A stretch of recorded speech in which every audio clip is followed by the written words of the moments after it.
I'm Teisha Bader with the JBS News Update for Tuesday, February the 10th, 2015. Israeli Prime Minister Benjamin Netanyahu yesterday reaffirmed his commitment to go to Washington and address Congress over the dangers of a nuclear Iran. Writing on Twitter yesterday, Netanyahu also responded to the controversy over the speech. The Prime Minister wrote, "From the day the State of Israel was established, there have been substantive differences between Israel and the United States," noting that relations remained strong. That's how it will be this time. In a joint press conference with German Chancellor Angela Merkel yesterday, U.S. President Barack Obama also addressed the Iran issue. He said that it doesn't make sense to, quote, sour the negotiations with Iran a month or two before they're about to be completed.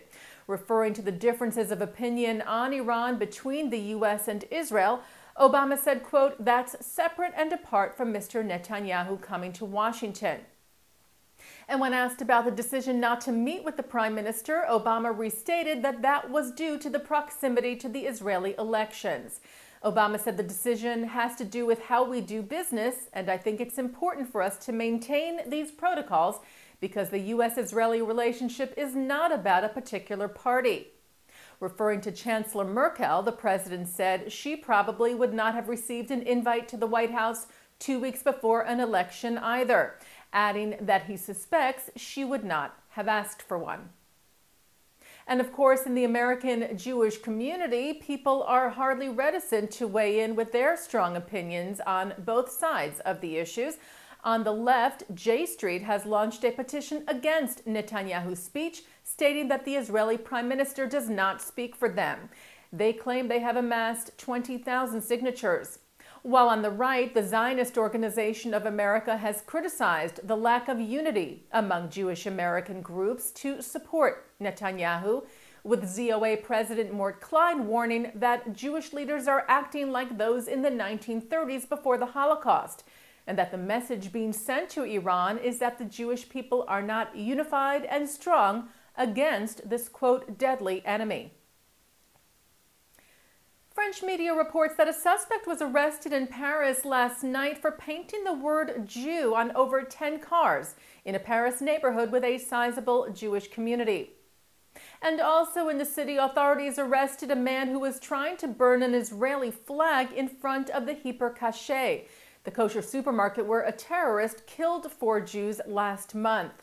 According to Le Parisien, the 38-year-old man who was known to police was stopped before committing the act.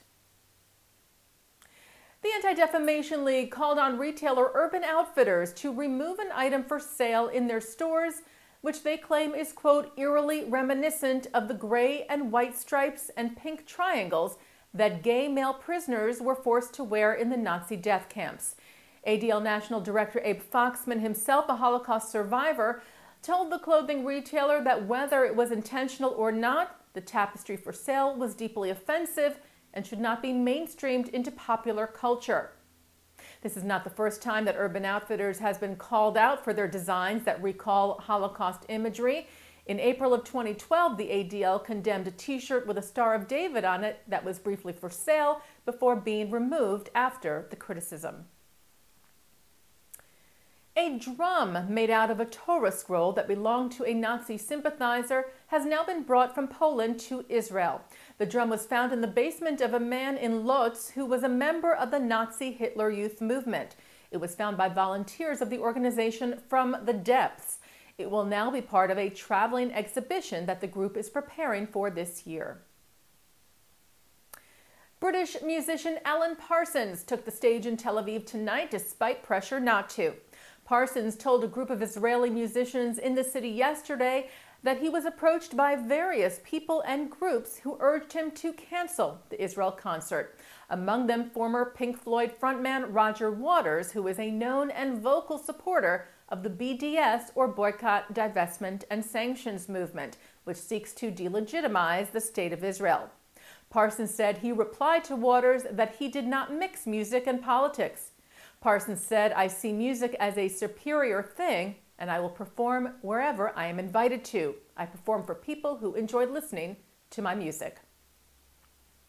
And turning now to our programming for tonight, Tuesday, February the 10th, At 8 o'clock, the America-Israel Friendship League honors the creators of Israel's Iron Dome at its 2014 annual gala, with journalist Bret Stephens, Iron Dome inventor Daniel Gold, and former Israeli Defense Minister Amir Peretz.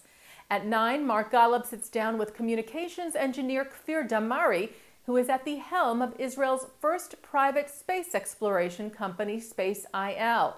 And then at 10 tonight, Executive Vice Chairman of the Conference of Presidents, Malcolm Hoenlein, and the Destiny Foundation's Rabbi Beryl Wein discuss issues pertaining to the Jewish past, present, and future. That's tonight on JBS and jbstv.org. And that's the JBS News Update for Tuesday, February the 10th, 2015. I'm Teisha Bader.